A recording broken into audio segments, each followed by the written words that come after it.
কথা বল। আয়োজিত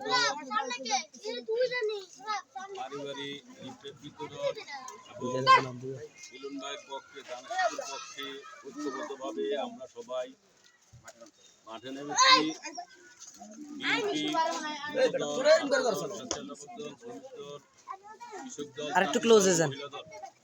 সবাই মিলে আমরা 12 তারিখে দানশীলের পক্ষে কাজ করতে হবে। আমাদের অন্যান্য ক্যান্ডিডেট আছে, কেউ এই দিব সেই দিব, আসলে কিছুই না। বর্তমান পরিপ্রেক্ষিতে ইনশাআল্লাহ বিএনপি সরকার গঠন করবে, সেই হিসাবে কৃষিকাজ এবং বিএনপি যদি ক্ষমতায় আসে এগুলো আপনারা সবাই পাবেন। এবং 12 তারিখে দানের শিশুর পক্ষে পলিটেকনিক কেন্দ্রে আমরা উপস্থিত হয়ে সর্বোচ্চভাবে দানের শিশুর পক্ষে ভোট দেব এবং কেন্দ্র পাহারা দিতে হবে এবং সবাইকে ঐক্যবদ্ধভাবে এবং সবাই এখানে উপস্থিত আছেন, যারা উপস্থিত ছিলেন গিফটের বিতরণে এবং অনেক কষ্ট করেছেন, সবাইকে পৌরসভা বিএনপির পক্ষ থেকে ধন্যবাদ জানাচ্ছি এবং 4 নং ওয়ার্ড বিএনপির পক্ষ থেকে ধন্যবাদ জানাচ্ছি। এই মুহূর্তে যারা যারা উপস্থিত ছিলেন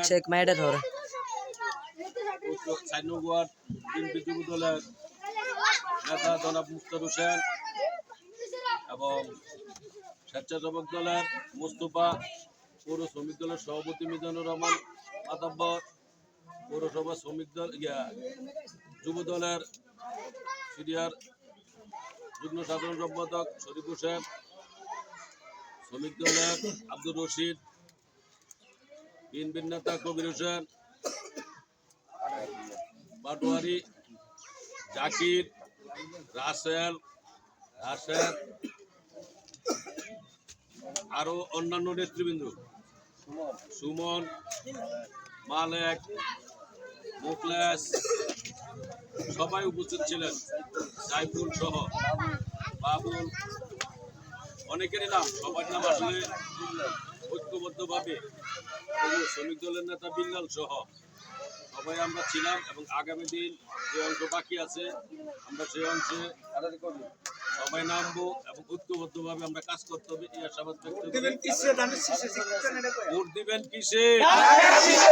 ভোট দিবেন কিসে? 12 তারিখ সারাদিন 12 তারিখ সারাদিন মিলন ভাইয়ের সালাম নিন, মিলন ভাইয়ের সালাম নিন।